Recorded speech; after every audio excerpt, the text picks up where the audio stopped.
Xenophon was a Greek historian, philosopher, mercenary, and a disciple of Socrates. He is known for recording historical data during 5th and 4th century BC. He documented historical facts of his era. Xenophon's most popular work has to be Hellenica, which covered the continuation of the history of Peloponnesian War. His other works include Anabasis, Cyropaedia, and Agesilaus. His work in Anabasis describes the proximity of Xenophon and Socrates. Even though he was born in Athens, he was closely associated with the arch-rival city-state of Sparta. Along with his prolific work as a historian, Xenophon had major interest in politics.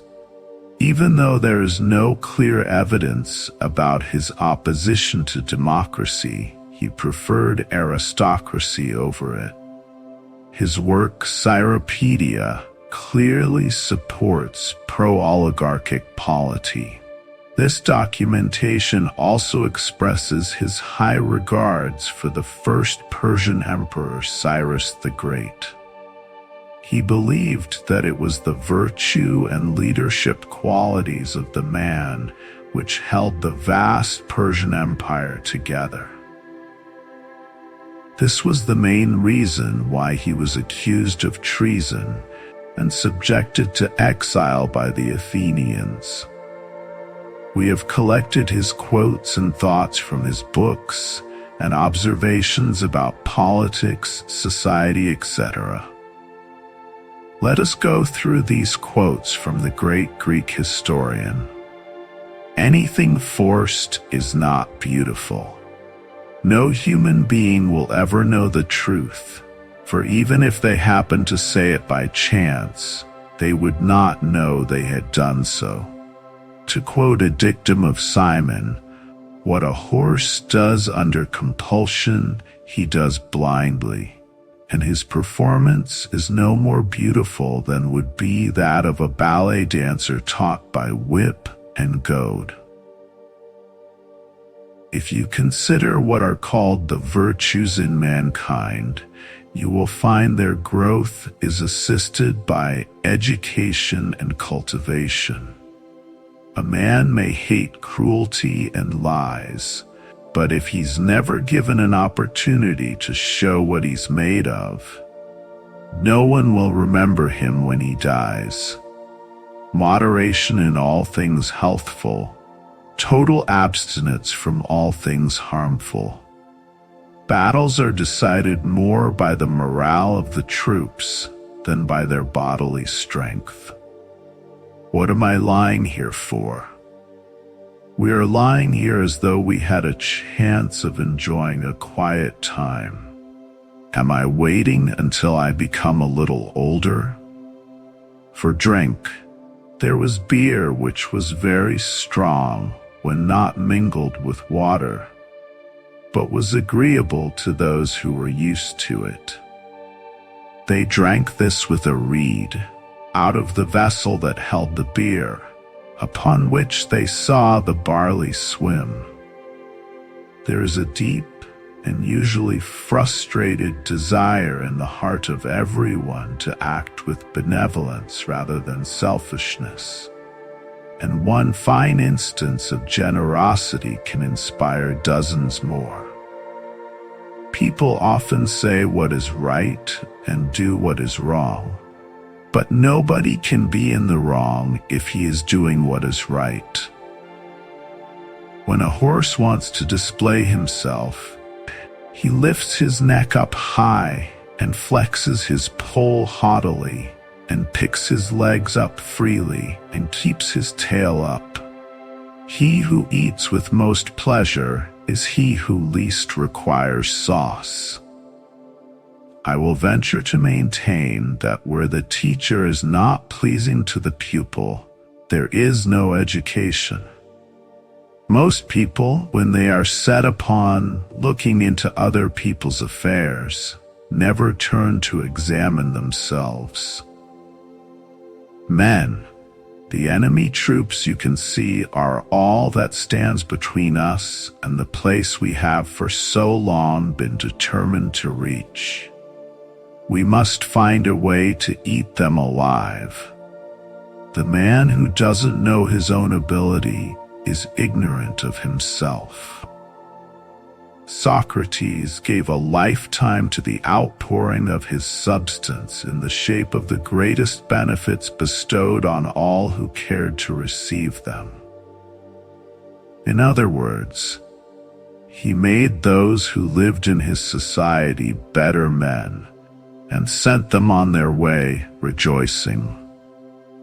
Cyrus was observed to have more docility than any of his years, and to show more submission to those of an advanced age than any other children, though of a condition inferior to his own.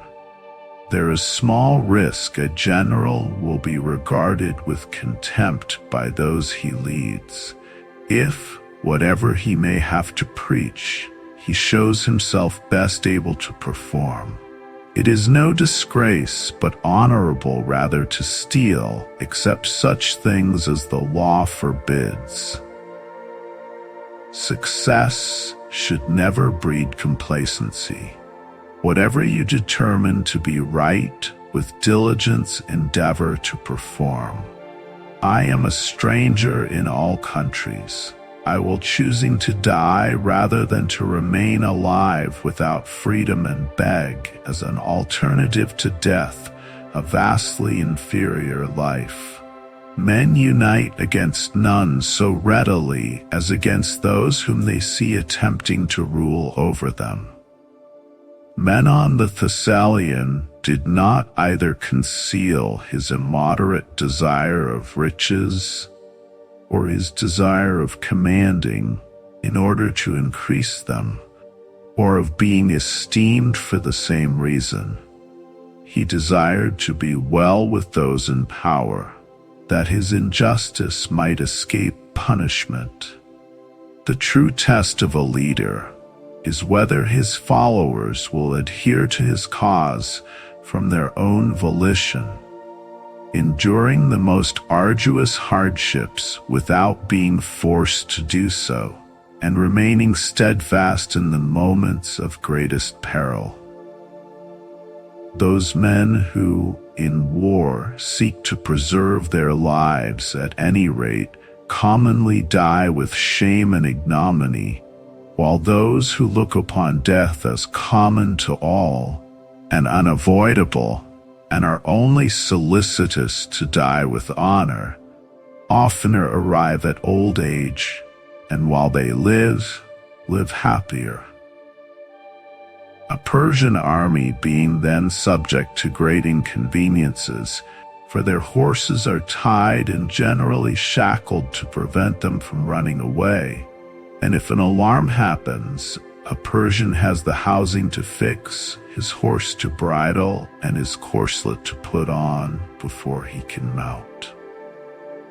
We are all sensible that the king and Tissaphernes have caused as many of us as they could to be apprehended, and it is plain they designed, by the same treacherous means, if they can, to destroy the rest.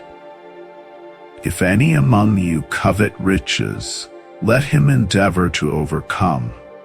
For the victorious not only preserve their own possessions, but acquire those of the enemy.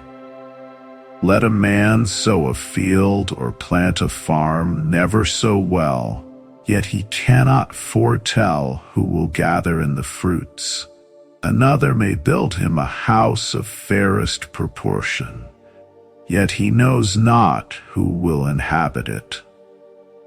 All the children of the great men in Persia are brought up at court, where they have an opportunity of learning great modesty, and where nothing immodest is ever heard or seen.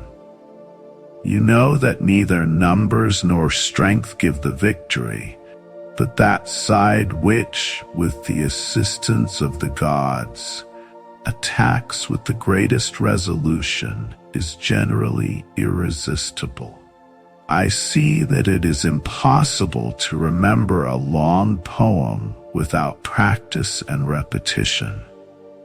So is forgetfulness of the words of instruction engendered in the heart that has ceased to value them. Wherever magistrates were appointed from among those who complied with the injunctions of the laws, Socrates considered the government to be an aristocracy.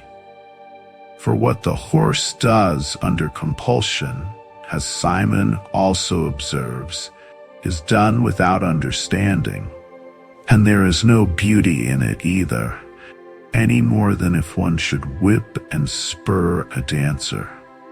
The sweetest of all sounds is praise.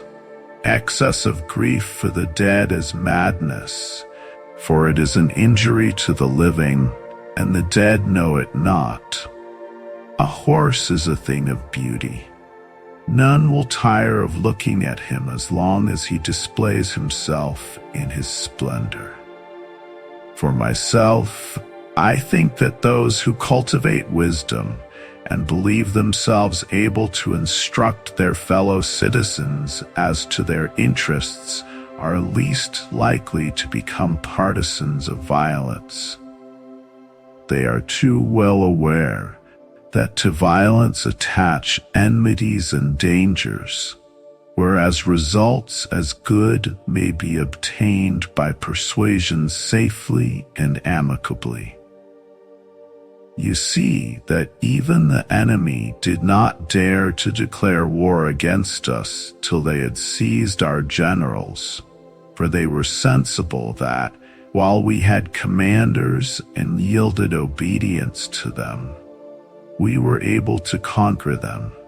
But, having seized our commanders, they concluded that we should, from a want of command and discipline, be destroyed.